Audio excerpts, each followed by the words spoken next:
नमस्कार, दिनसार स्टोरी में आपका स्वागत है। राष्ट्रीय राजमार्गों पर रोजाना करोड़ों अरबों का सामान कई राज्यों से होकर गुजरता है, लेकिन आए दिन हाईवे पर लूटपाट की घटनाएं अखबारों की सुर्खियां बनती रहती हैं। यहां तक कि देश के कुछ राज्यों से गुजरने वाले राष्ट्रीय राजमार्ग तो लूटपाट की घटनाओं के लिए ही बदनाम है। ऐसे में कितने सुरक्षित हैं इन हाईवेज पर चलने वाले ट्रक, उन्हें चलाने वाले और उन पर लदा सामान, यही है विषय हमारी आज की दिनसार स्टोरी। राजस्थान, मध्य प्रदेश, महाराष्ट्र और गुजरात के बॉर्डर से लगा हुआ इलाका ट्रक लूटने और गायब किए जाने के लिए कुख्यात है। देश का यह ऐसा हिस्सा है जहां ट्रक ड्राइवरों को हमेशा लूटे जाने का डर बना रहता है। कई बार तो ये गिरोह इनकी हत्या करने से भी नहीं चूकते। करोड़ों अरबों का माल एक ही दिन में ट्रकों में लदकर इन रास्तों से होकर गुजरता है और यही इन गिरोहों के यहाँ सक्रिय होने का सबसे बड़ा कारण है।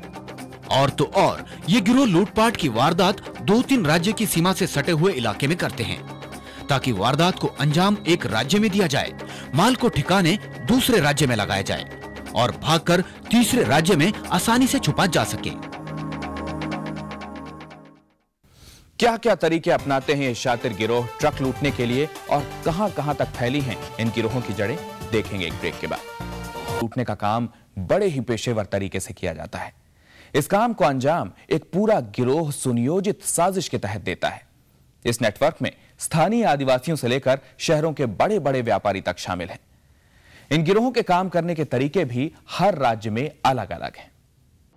सबसे पहले हमारी टीम पहुंची राजस्थान के राजसमंद।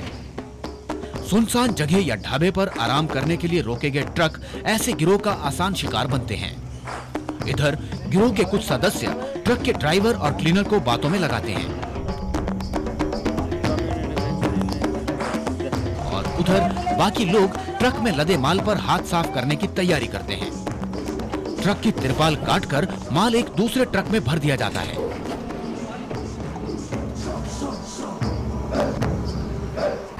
काम पूरा होते ही ट्रक उल्टी दिशा में रफू चक्कर हो जाता है।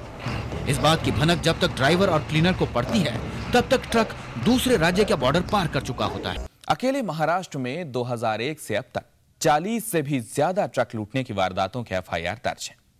गौरतलब है कि कितनी घटनाओं की तो एफआईआर तक दर्ज नहीं हो पाती।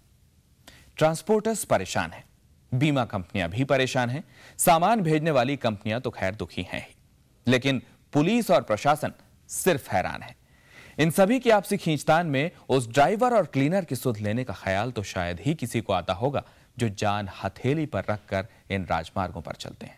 ट्रांसपोर्टर्स 140 साल पुराने एक ऐसे कैरियर एक्ट से बंधे हुए हैं जिसकी वजह से इन लूट की वारदातों का सबसे ज्यादा नुकसान उन्हीं को झेलना पड़ता है। इस एक्ट के मुताबिक सामान की बुकिंग होने के बाद उसे मंजिल तक पहुंचाने की पूरी जिम्मेदारी ट्रांसपोर्टर्स की ही होती है। दवाई की कंपनियां मोस्टली इंश्योरेंस पॉलिसी लेते हैं। इंश्योरेंस पॉलिसी के तहत एफआईआर होने के बाद और पुलिस जब अपना रिपोर्ट दे देती है कि भी 3 महीने में, 2 महीने में, 1 महीने में कि माल नहीं मिल रहा है, तो हमसे वो एक शॉर्टेज सर्टिफिकेट या डैमेज सर्टिफिकेट लेती है। उस सर्टिफिकेट और एफआईआर के आधार पर वो इंश्योरेंस कंपनी से क्लेम अपना पैसा ले लेती है। ये जो इंश्योरेंस कंपनी क्या करती है, फिर ये कंपनियों से सबरोगेशन राइट्स लेके और हमारे ऊपर सिविल कोर्ट में केस करती है कि भाई आप लायबल हो, आप नेग्लिजिबल हो, तो आप इसका भरपाई करिए। तो कोर्ट में जाके हमें ये प्रूव करना पड़ता है कि हम नेग्लिजिबल नहीं थे। तो हमारा ये कहना है कि देखिए, जब गाड़ियां रास्ते पे चल रही हैं और गन पॉइंट पे लूटी जा रही हैं और प्रशासन इसके बारे में कुछ नहीं कर रहा है, तो इसमें हमारी नेग्लिजेंस कहां से आई? माल भेजने वाली कंपनियां सामान की इंश्योरेंस करवाकर खुद को नुकसान से बचा लेती हैं। इंश्योरेंस कंपनियां कैरियर एक्ट का हवाला देकर ट्रांसपोर्टर्स पर मुकदमे दायर कर देती हैं। ये दवाई के कंटेनर जब रास्ते में आ जाते हैं तो उसमें लिखा नहीं रहता है कि इसमें दवाई है। मतलब किसी को भी अचानक देख के ये मालूम पड़ना संभव नहीं है कि इसमें दवाई है। इसका मतलब जो ओरिजिनल इन्फॉर्मेशन इनिशिएट हो रही है that is at the source, मतलब दवाइयों के कंपनी के यहाँ से कहीं जानकारी लीक हो रही है। और तो और द इनसाइड स्टोरी की टीम ने जब इस विषय पर महाराष्ट्र के गृह राज्य मंत्री से बात की तो उन्होंने भी इस समस्या से निपटने के लिए ट्रांसपोर्टरों को ही कई सुझाव दे डाले। जो ट्रक ओनर्स होते हैं, ट्रक के मालिक होते हैं, उन्होंने अपने ट्रक के बारे में ट्रैकिंग रखना चाहिए कि अपना ट्रक कहाँ तक गया हुआ है। हर 2-3 घंटे के बाद में उनका जो ड्राइवर है वो फ़ोन कर ले। जब ट्रक के ऊपर ट्रक ड्राइवर रखे जाते हैं या क्लीनर्स रखे जाते हैं तो उनके कोई क्रिमिनल बैकग्राउंड तो नहीं है, ये देखना भी बहुत आवश्यक है। 50, 100, 200 ट्रक का एक कॉन्वॉय बना के वो भेजा जाए और मैं समझता हूँ कि अगले 8-10 दिन में एक कॉन्क्रीट प्लान लेके एंटी हाईजैकिंग के खिलाफ, ये हाईजैक जो ट्रक हाईजैक होते हैं उसके खिलाफ में हम अच्छी तरह से कोई नया प्लान लेके आएंगे।